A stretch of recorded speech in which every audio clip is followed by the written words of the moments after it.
नमस्कार दोस्तों, स्वागत है आपका आज की हमारी NCERT हिंदी की क्लास में। तो आज की क्लास में हम लोग फिर से 11वीं कक्षा की आरोह भाग से ही प्रश्न देखेंगे। ये क्लास उन सभी एग्ज़ाम्स के लिए बहुत ही महत्वपूर्ण रहेगी जहां भी NCERT पूछी जाती है। ठीक है, तो शुरू करते हैं आज की क्लास। आज की क्लास का पहला प्रश्न है, कृष्णचंद्र की प्राथमिक शिक्षा कहाँ प्राप्त हुई थी? मतलब कृष्णचंद्र ने अपनी प्राथमिक शिक्षा कहाँ से पूरी की? तो आंसर हो जाएगा जम्मू कश्मीर। वजीराबाद में उनका जन्म हुआ था 1914 में। ठीक है, अपने अंतिम समय में वे मुंबई रहे थे, ये भी याद रखना है। इसके अलावा उन्होंने 1934 में अंग्रेजी विषय से पंजाब विश्वविद्यालय से MA की परीक्षा की थी, पास। और 1930 में वे लाहौर गए थे, ये भी याद रखना है। लाहौर कब गए थे? 1930 में। 1934 में पंजाब विश्वविद्यालय से उन्होंने अंग्रेजी में MA किया था। तो ये चारों ही जो नाम हैं उनके साथ जुड़े हुए हैं, इम्पोर्टेंट है। कृष्णचंद्र ने किस विषय में MA की थी, इस बात को हम कर चुके हैं। तो उन्होंने अंग्रेजी विषय में MA किया था। सैयद हैदर रज़ा ने चित्रकला की शिक्षा कहाँ से प्राप्त की थी? तो उन्होंने चित्रकला की जो शिक्षा थी वो Nagpur school of arts, sir JJ school of arts Mumbai से, मतलब दोनों ही जगह से की थी। तो इसका जो राइट आंसर हो जाएगा ऑप्शन नंबर 4, 1 और 2 दोनों हो जाएगा। ठीक है, तो वो मुख्य रूप से क्या थे? एक चित्रकार थे, सैयद हैदर रज़ा।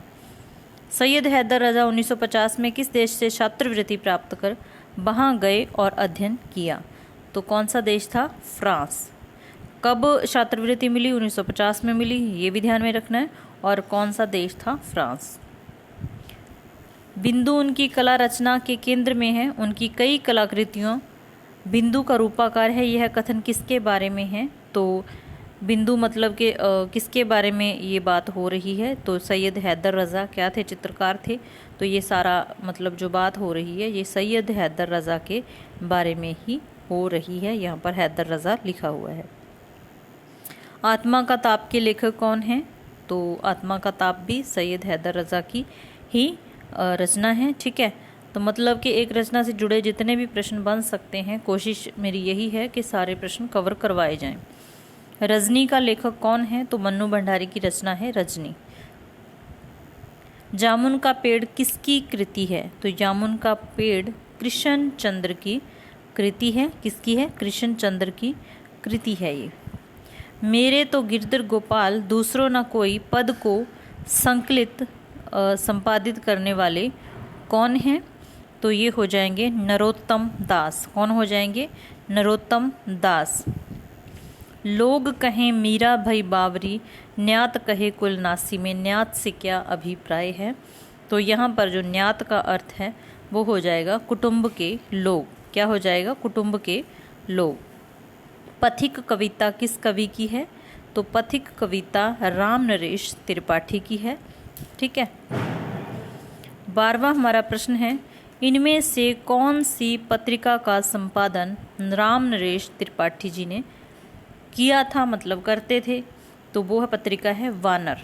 वानर एक बाल पत्रिका थी, ये भी ध्यान रखना है। बाल पत्रिका, ये भी पूछा जा सकता है। 4 पत्रिकाओं के नाम देखिए कि इनमें से कौन सी बाल पत्रिका है? तो वानर हो जाएगी बाल पत्रिका। इनमें से कौन सा एक फुटकर कविता संग्रह है? तो कौन सा हो जाएगा? मानसी। कौन सा हो जाएगा? मानसी इनमें से एक फुटकर कविता संग्रह है। तो आपको पता तो चल ही गया होगा कि ये मिलन, पथिक, स्वप्न सारी राम नरेश त्रिपाठी की रचनाएं हैं और मानसी इनमें से एक फुटकर कविता संग्रह है। ठीक है, सुमित्रा नंदन पंत की वे आंखें किस दौर की कविता है? तो ये प्रगतिशील कह सकते हैं, प्रगतिवादी दौर की कविता है। ठीक है, वे आंखें कविता में किसकी दयनीय दशा का वर्णन किया गया है? तो एक किसान की दयनीय दशा का वर्णन किया गया है।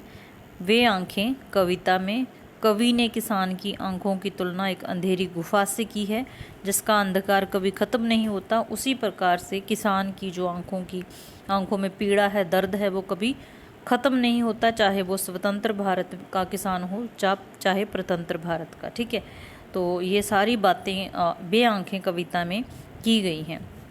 कि कैसे कैसे उसका पुत्र मार दिया जाता है, उसकी पत्नी मर जाती है, उसकी बेटी मर जाती है, उसके बैलों की जोड़ी को बिकवा दिया जाता है, घर भी बिकवा दिया जाता है महाजन के द्वारा अपना कर्ज वसूल करने के लिए, उसकी गाय थी उसको बिकवा दिया जाता है। ये सारी चीज़ें ध्यान में होनी चाहिए। तो ये सारी बातें किससे जुड़ी हुई हैं? वे आंखें कविता से जुड़ी हुई हैं। किसान का घर बार किसने बिकवा दिया था? तो महाजन ने अपना कर्ज मतलब दिया था, तो उसे लेने के लिए सब कुछ किसान का बिकवा दिया और उसे दयनीय दशा में छोड़ दिया।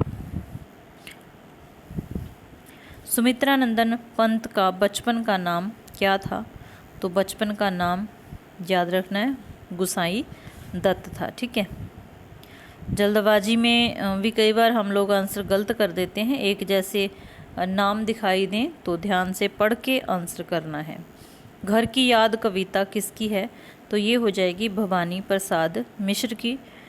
भवानी प्रसाद मिश्र ने जो घर की याद कविता है वो कारावास में लिखी थी, और वर्षा ऋतु थी। जैसे जैसे मतलब पानी बरसता है उसे अपनी घर की याद आती है, घर के सदस्यों को स्मरण करता है कि उसके 4 भाई हैं, 4 बहनें हैं, 5वां वो खुद है। ठीक है, उसके पिताजी उसे सुहागा मतलब कह के पुकारते थे। चारों भाइयों को सोना और सोने पे सुहागा कवि को कहा जाता था, और उसकी माता जो पढ़ी लिखी नहीं थी। ये सारी बातें कविता में हैं, तो आपको जान पहचान भी होनी ज़रूरी है। आगे हैं भवानी प्रसाद मिश्र के परिवार में कुल कितने सदस्य थे? तो 4 बहनें थी उसकी, 4 भाई थे। ये प्रश्न बन चुका है पहले एग्ज़ाम्स में, पता नहीं कौन से एग्ज़ाम में था, मेरे को ध्यान नहीं है। तो कितने भाई थे? 4 भाई थे और 4 बहनें थी, और 5वें वे खुद थे। तो टोटल मिला के उनके जो घर के सदस्य थे वो 11 थे, माता पिता और 9 बहन भाई थे। कवि भवानी प्रसाद मिश्र का पिता कितने दंड लगा देता था? तो अपने पिताजी को याद करते हुए कवि बताते हैं कि वो सुबह सुबह गीता पाठ करते हैं, फिर व्यायाम करते हैं। व्यायाम करते हुए वो 260 दंड बैठक लगा देते हैं। भवानी प्रसाद मिश्र की कौन सी रचना नहीं है? तो यहाँ पर सबको पता है, गीत फरोश उनकी रचना है, सन्नाटा उनकी रचना है, सतपुड़ा के जंगल उनकी रचना है, लेकिन उर्वशी उनकी रचना नहीं है। कवि ने घर की याद कविता कहाँ बैठकर लिखी थी? तो मैंने पहले ही बता दिया आपको कि कारावास में उन्होंने लिखी थी। वो 1942 से लेके 1945 तक स्वतंत्रता आंदोलन में गांधी जी को मतलब कि गांधी जी के साथ रहे, उन्हीं की तरह देश के आंदोलनों में भाग लेते थे। इसी कारण उनको जेल हुई थी। ठीक है, और जेल में वो चरखा काटते थे, ये भी ध्यान रखना है। चंपा काले काले अक्षर नहीं चीनती के कवि कौन हैं? तो यहाँ कौन हो जाएंगे कवि? त्रिलोचन हो जाएंगे।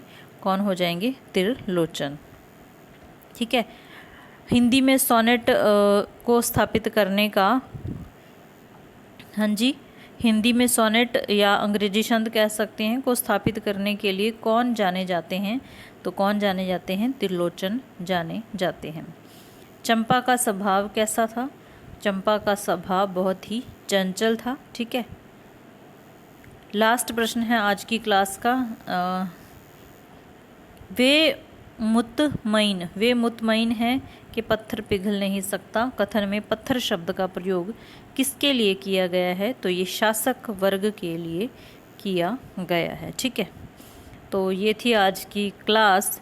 जितना समय मिला मैंने कोशिश की क्लास बनाने की, ताकि कुछ बच्चे हैं जो वेट करते हैं उनको कुछ तो पढ़ने को मिले। अगर क्लास अच्छी लगी तो लाइक ज़रूर कर देना, चैनल पर नए हो तो सब्सक्राइब कर लेना। हम लोग इसी तरीके से तैयारी करते रहेंगे। मिलते हैं फिर ऐसी ही नेक्स्ट क्लास में। क्लास देखने के लिए धन्यवाद।